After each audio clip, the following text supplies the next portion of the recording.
Welcome to Staging the Third Act. I'm your host, Janine Escalier-Cato, and I'm so excited for my guest today, Susan Rushton, she is almost like, I feel like I'm with Barbara Walters today. Susan Rushton has been a producer and a host of ACTV for 20 years or more, and it's exciting to have her. And I want to say a little bit about this show. This show is by, for, and about baby boomers who are navigating their third act without children or grandchildren. And I want to capture the magic of what we are doing in our third act with our passions and how we're leaving our legacies. So, without further ado, I want to introduce Susan Rushton, and I want to tell you the theme of today's show is Finding Your Voice. And Susan has done so many things in the Auburn community, and I'm fascinated about how she found her own voice and how she's continuing to spread her message with so many of us in the community of Auburn and beyond. So welcome, Susan. I'm so glad to have you here. Janine, it's great to be here. Thank you for asking me. I want to start with your shows, Olio, yes. and Amuse, Okay. and then we'll kind of work backwards as to how you found a voice that you never thought you had. And I want to start too, something when we met for lunch and I was getting to know you better, you said something that really struck with me. You said, I think that everyone has a voice and everyone has a story and they want to share it, but a lot of people don't ask. Right. And it was like, wow, that was an aha moment for me. Yeah. So let's start with your shows and we can kind of go from there. Well, I first started with Olio, O-L-I-O, which is short for Oya Podrida, or Podrida, not sure. Short for Oya Podrida, which is Spanish for rotten bowl or rotten pot. And it's a Spanish/Portuguese dish that has everything in the world in it. Mostly pork, in all its iterations, and so that's lots of all this stuff, and that's what Olio is. It's just what essentially whatever or whoever I think about, what interests me up here or around there, or I hear about somebody. Oh well, let me.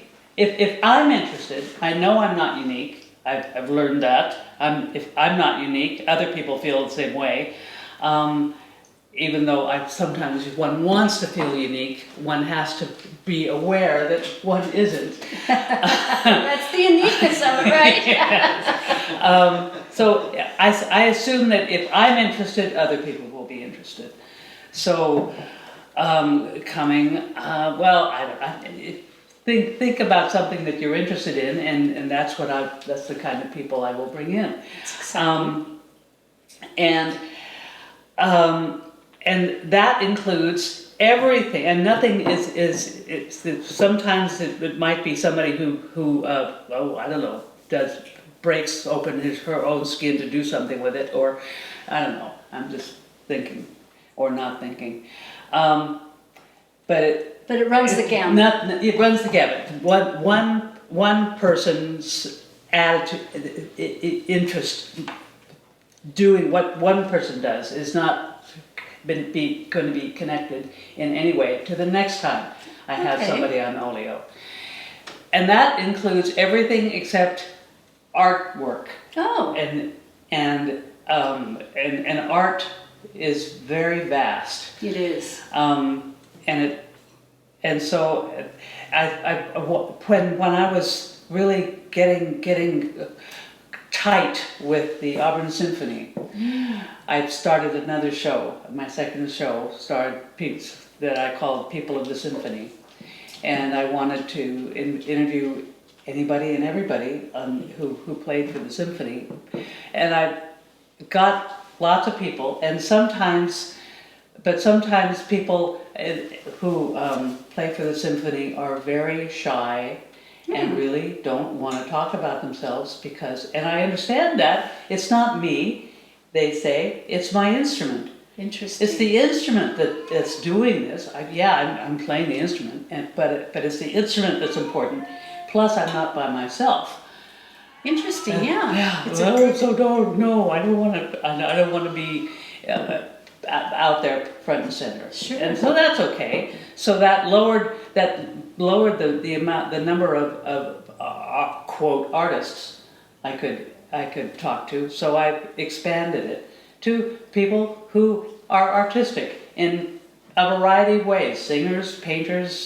Is that Amuse, your show? Muse, Okay. yeah, people who are visited or who search out the muse.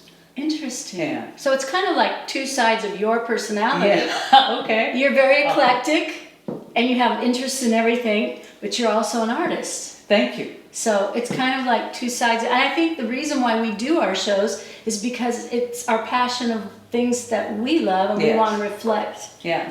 So that was the reason I started this show. I Good. wanted to find my tribe Yeah. of weirdos. Hello, how are you? So I was also interested in why you told me as a young person you were shy. Oh my goodness, yes. I was half deaf for 6 years. Wow. From 6 to 13, something like that. 6 to 12, 13, which is a terrible time to be odd. It's okay if you just graduated high school and you started to be odd, or here you are in Sure. high school wearing corduroy jeans. Oh no! But oh wow, cool. But 6 to 12, you have to. Ooh. Oh, it was tough. So I was a loner, and well, an example. I was also very literal. For example, when in kindergarten, it was time to take the pictures, school pictures. The camera guy said, "Okay, say cheese." I said cheese. Cheese. He didn't tell me to smile. If he told me to smile, I smiled. I said cheese. And there was another time. That's very logical, right? Yes. And I guess I was in 3rd or 4th grade and today we're supposed to wear green, but we can't wear green because we're on HGTV. But I had green in the label on my underwear. My mother, I came out and that's what I wore green. And my mother said, and pinched me, "Don't! You're not wearing green." "I am too, but I can't see it. I don't care." And so I got pinched all day because I was a very literal person. And why doesn't anybody understand that? Yeah, it was, and so I helped myself along in this being an oddball, but you know, if one had been popular anyway, it would have been okay. But it really wasn't. So how did you get through those years? Oh, it was hard, and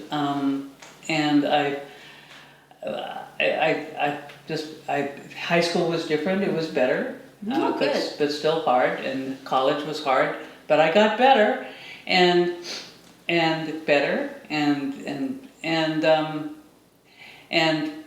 it took me a while to get married. I got married when I was 31.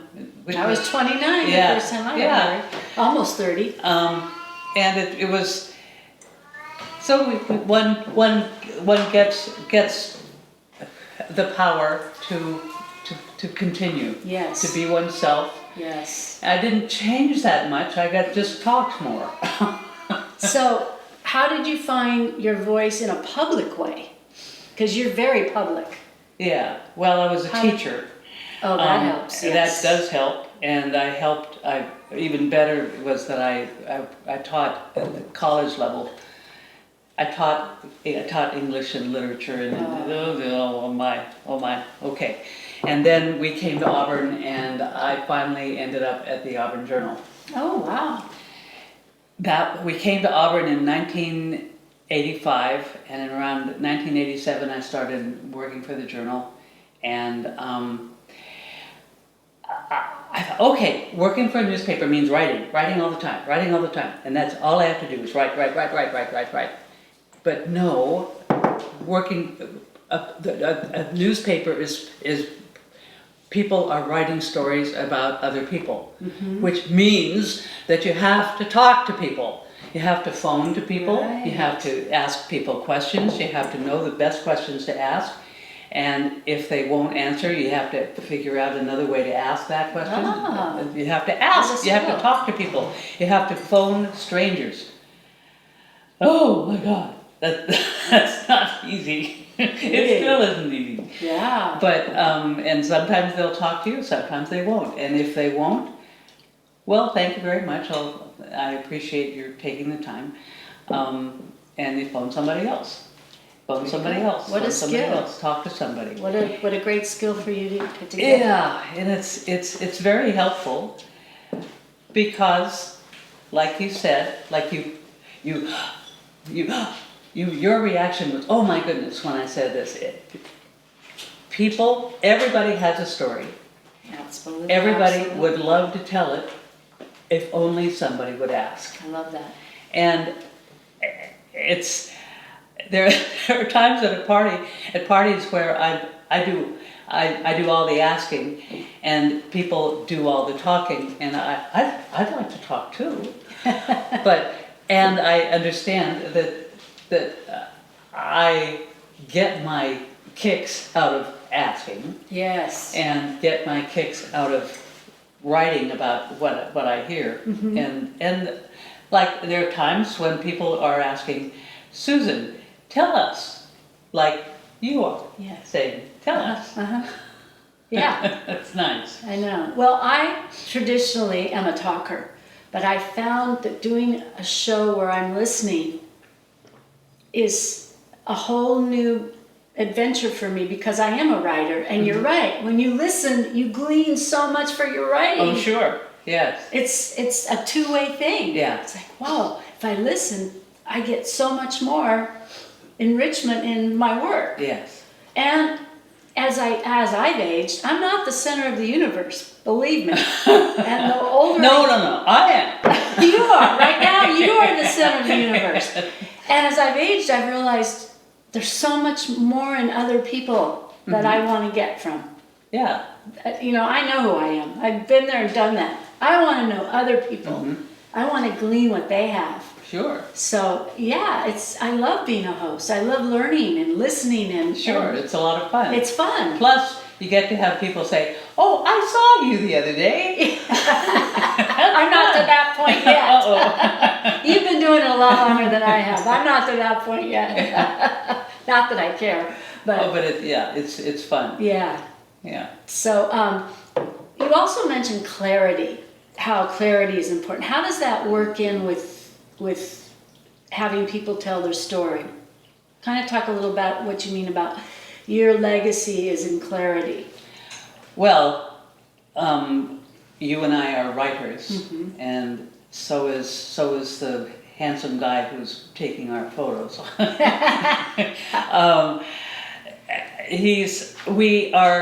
We want a good writer writes clearly and wants to be clear because writers aren't writing necessarily. It's helpful. It feels good. Oh wow, look at that. Oh wow, I like that. Oh good. That's a great sentence. Now I need to make it better and follow on through that and make it good. And I love being proud of what I write. Me too. But what I want more than anything else is for somebody else to read it and to continue reading it and to want to read more. Yes. That's not why some people write. Some people write to get it down and to say, I'm a writer. Yes. Never thought about it that way. But and writing is an art. It is. And it's tough, mainly because you have to, there's this event, there's this stuff going on that is all of its own, and I know I'm sort of going off on that. No. It's all on its own. It's happened, and or you think it should happen, but and then now you have to get it down so people can understand it. People can follow you, and not only that, people want to continue to follow you. And they want to be in that moment. Yes, and even better is if you can write in such a way. If you can write in such a way that people forget that they're reading, that is the highest moment. I love it. The sweet spot. Oh yes, it's the sweet spot. If you can write so that you, if you can write so that I can float on your words, and I'm not, all I do is not read but see. Yes. That's your goal. Yes. And it's hallelujah. See. To see. Oh my goodness. There's a wonderful book, and I may remember the name of it as I talk, but it took place during the story took place during World War II. And so they were on a boat, a ship in a tornado. And I remember reading it when I was 17, perhaps. I was on my bed in my bedroom, and I wasn't reading. I was in a balloon off the shore, out there watching that happen. I was cold, I was wet, I was terrified, and I wasn't reading, I was experiencing. That's the goal. That's the goal. That's the goal. Yeah. Exciting. Yeah. And it's tough. And clarity, I love the allegory, the analogy of getting it to the point where other people feel it and understand it. And I think that's where we're at in our time of life. Mm-hmm. Not just in our writing, but we're doing these shows because we want people to understand and feel the importance of this moment in our lives. Sure. And our clarity is we want people to feel their own passions, mm-hmm. experience in their own lives in a joyful way, and grab what is right now. So I guess this time of our life, staging the third act, mm-hmm. is a time of clarity Sure. and communication. Oh yeah. And being together in the moment. Mm-hmm. And I think that's why you and we were teachers, we're writers. Mm-hmm. Communication is so important to us mm-hmm. because we connect. We're connectors. And clarity is so, even when I think of my relationships with people, I aspire to making people understand where I'm at in the moment. And I think that, I think everybody does. Mm-hmm. And in my own personal life right now, that's what I want most, is that I'm understood and that my feelings are understood, and I don't want people to misunderstand because I want to share every moment I can with them. Mm-hmm. So in the writing, and my favorite part of writing, by the way, is editing.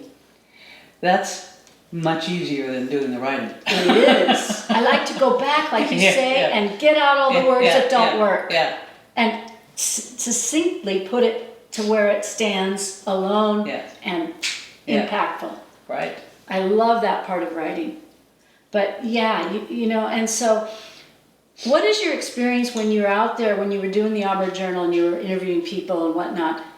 How did you find or realize that people really want to tell their story? What was that aha moment for you? Well, asking. Oh, sure. Oh, you want to write this down? Yes, I wanted to write this down.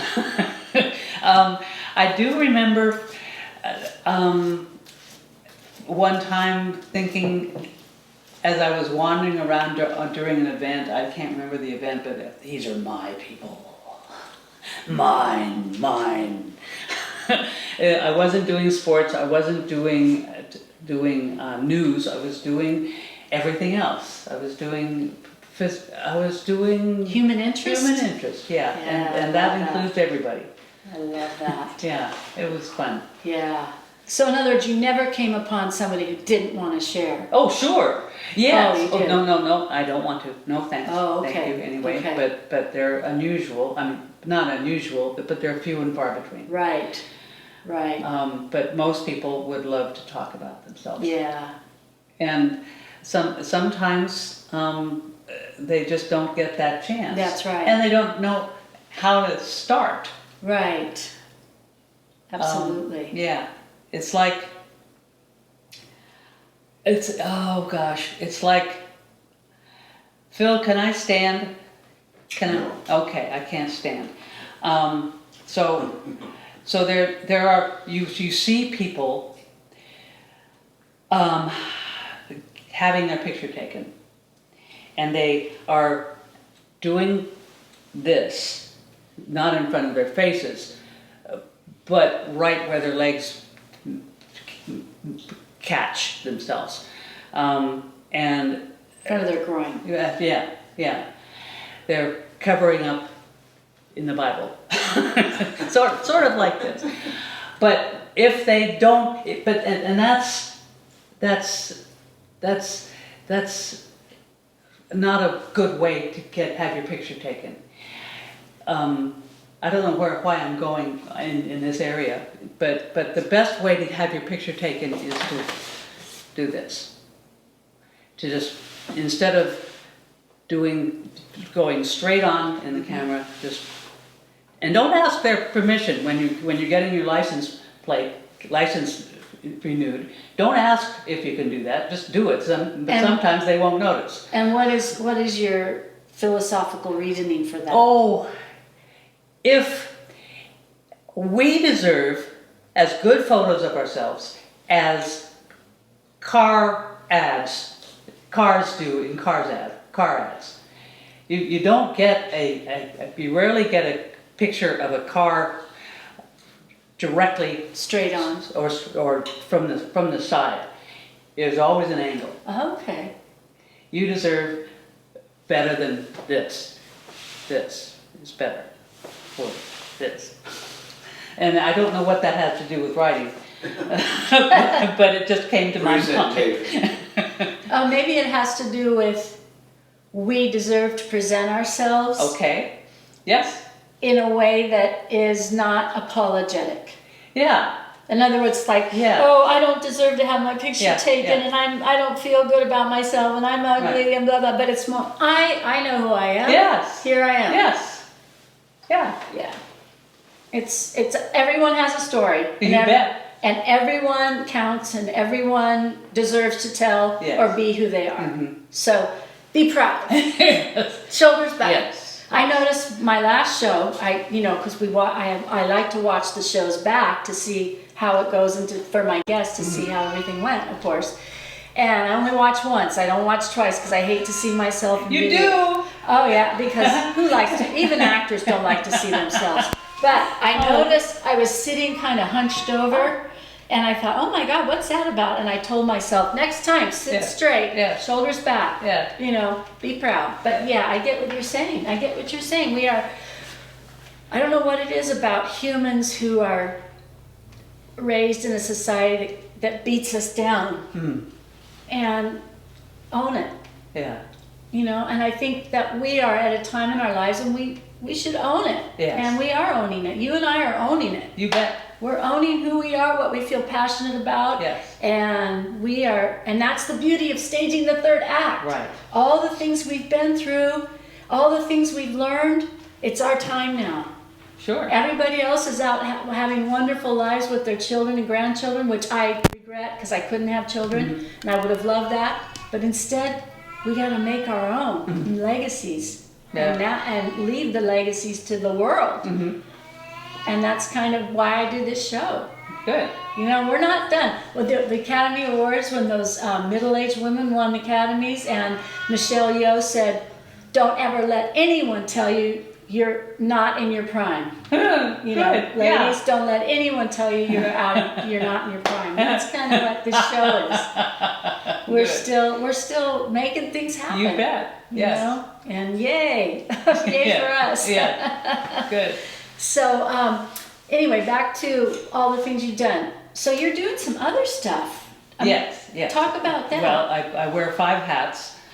As you know, one of them is my Auburn Journal column, and another is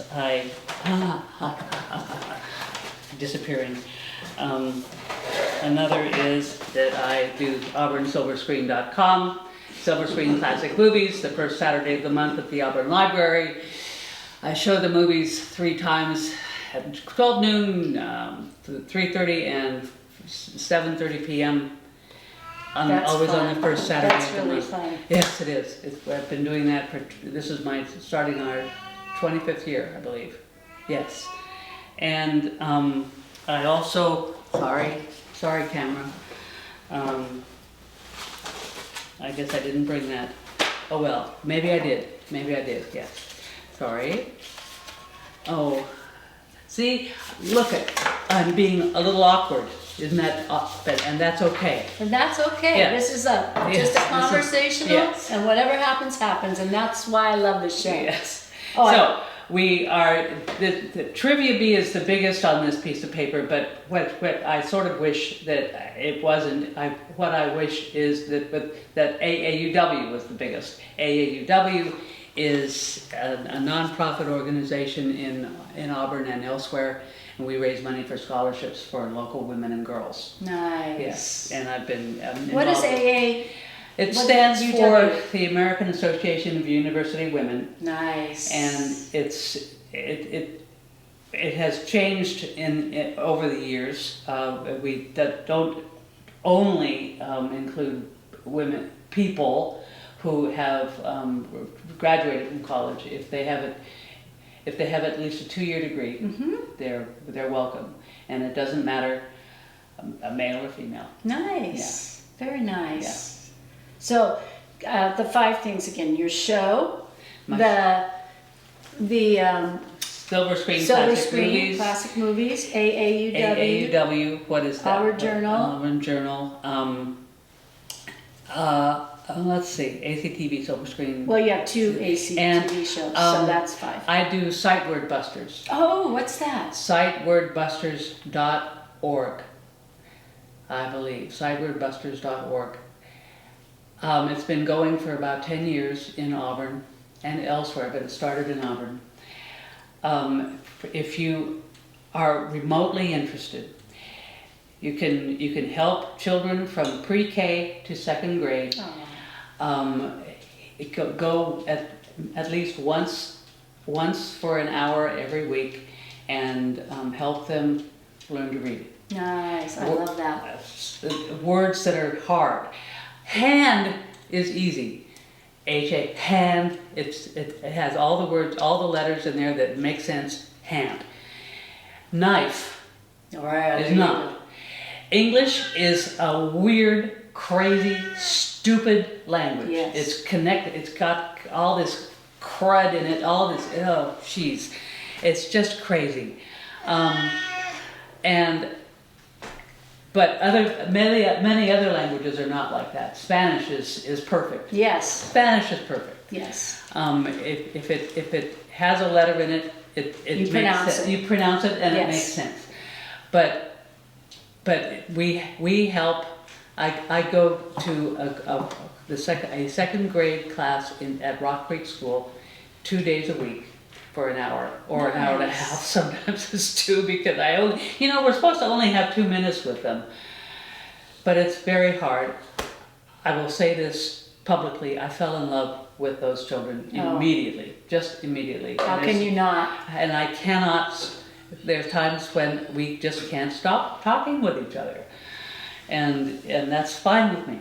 Oh, the kids love it. Yeah. They just love it. I used to have volunteers come into my class, and when I taught 4th grade, the kids love that one-on-one time with people. Yes. They just do. When I couldn't get around everyone, Sure. and they looked forward. Is my helper coming today? Yeah. I couldn't wait. Yeah. They love it. So if you have an hour, one day a week, it would be terrific if you participated as a helper, as a volunteer for Sight Word Busters, SIGHTWORDBUSTERS.org. That's a really great organization. Yes. Well, yes. you must feel great, all the things that you're doing for other people. I'm exhausted. Yeah, it's good. It's good exhaustion, right? Yes. It's good exhaustion. Yeah. Well, I've watched your shows, and it's so nice to be a part of this tribe, this group. I mean, I met Phil, and he's incredible. He's in my writing group, and he's a fantastic writer, a great person, and he's connected me to so many people. And You hear that, Phil? yeah, I have to sing his praises. And I wanted to say one more thing about the writing. When you talk about clarity, and it's something what feels in my writing group, and I'll bring in something and I'll say, "Oh God, this is so boring." But it's in my chapters. We're sharing our memoirs, our whole books, and I'm like, "Oh, I'm so embarrassed." And then Phil goes, "This is the best thing you've ever written, Janine. I think this," and I'm like, "What? This is so boring." And I have something to say, and that is that you don't put your just here. This is what I have. And please tell me what you think. Yeah, Don't tell people that it's terrible. I know. I know that's bad. That's a very bad habit. You're right. You're absolutely right. Yeah. You're absolutely right. Like Phil's an actor, and he's not going to say, "Oh, I was terrible." Right. Oh, no! You don't want to come to this. It's terrible. I'm terrible. No. Or sometimes the piece that I thought was, this is good, Phil, because Phil is the best critiquer I've ever come across in my life, and he'll say, "Well, Janine, it was good, but bring me more of this, and I want to feel it, I want to see it." I'm like, "Oh my God, he's right." So Yeah. it's so great to belong to a group of other people who can help you with the clarity. And again, we need to be cognizant of the people in our lives who help us bring clarity. Sure. So Now I want you to tell me the group this is. It's an offshoot memoir group with From Gold Country Writers. GoldCountryWriters.com. Yes. Yeah. Is it .org? No. .com, I think. I'll look it up. It's .com. Okay. Yeah. All right. Now I'm not sure. Yeah. Anyway, look on Gold Country Writers on Google. You'll find it. Yeah. You'll find it. So we have just a few minutes left. Okay. Is there anything you would like to say to the viewers? Yes. .com. It's goldcountrywriters.com. Okay. Is there anything you'd like to say to the viewers? Yeah. I want to share an example of what my work as a interviewer can do. Maybe 10 years ago, I guess, I was at my bank and I saw this mom and a couple of her children, and one of the kids was counting all these quarters, dimes, nickels, and so forth clearly he had a bank account, and he's saving for something. So I went outside and didn't want to watch them, but I did want to ask them. So they came out and they said that he was saving money for a French horn, because he was about 10, I guess. He saved his money for a French horn, and they approached me at the latest Auburn Symphony, auburnsymphony.com.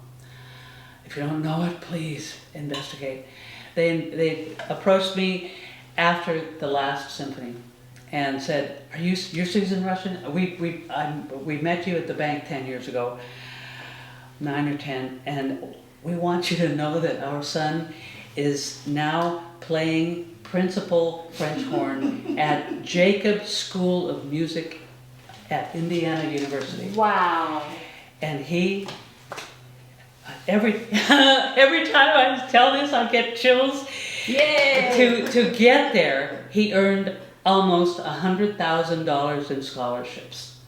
People gave him almost 100 into the 21st century. People gave this young man the opportunity to go to school, to learn how to play, to get better at the French horn. Did you, when you saw him at the bank, did you give to him too? No, I didn't. No, but this was in addition to the savings he had. Oh. He got all this money for scholarships. But she remembered you. Yes, yes, and I was just so thrilled, to learn that, and to have it in my head. And I've told, you're maybe the fourth or fifth person I've told, and you're the 10th. And every time I tell people, I get chills. So it's like you got to see the projection of his life. Yeah, yeah. That's so fascinating. That's so incredible. Yes, yeah. I'm just thrilled, and it's just so exciting to know that. And you know, remember I said that we are not unique. He's not unique. There are other people who get lots of money in scholarships.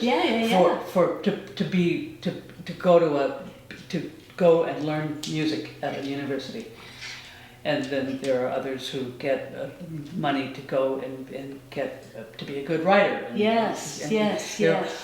So if it happens to him, it happens to others. Even as terrible things happen, wonderful things happen. Aww. And this is a. Well, you made an impact century. because you made an impact because she remembered you and she needed to tell you that. Yes. You made an impact. So that's what And it's all they about. made an impact on me. Yeah. Yeah. Absolutely. Well, thank you so much. This has been really fun. Good. It's been I really fun. have enjoyed myself a lot. Great. Thank you very much. And it's nice to have a new friend. Yes. Yes. So the next time, I'm going to have a guest from ACTV as well. So stay tuned. See you then.